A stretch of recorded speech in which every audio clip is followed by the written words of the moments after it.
Seal চোখের আড়াল হয়ে গেলে বিড়াল জোরে জোরে হেঁটে সিলের বাসার দিকে গেল। তারপর গাছ বেয়ে উঠে গেল তরতর করে।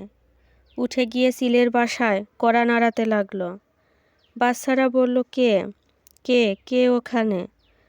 বিড়াল ভিজে গলায় বলল, আমি তোমাদের খালা গাংচিল। দরজাটা খুলে দে বাছা, অনেক দূর থেকে এসেছি তোদের দেখতে। তোর মা কোথায় রে? তোর বাবা কোথায় রে? তাদের একটু ডেকে দে, কতদিন দেখা হয়নি। বাচ্চারা বলল, মা বাবা বাসায় নেই। খালা হও আর যেই হও, দরজা খুলব না। বিড়াল খুব নরম করে বলল, মাকে দরকার নেই, তোদের একটু দেখব, একটু দেখেই আবার চলে যাব। তোদের দেখার জন্য মনটা কেমন করছে।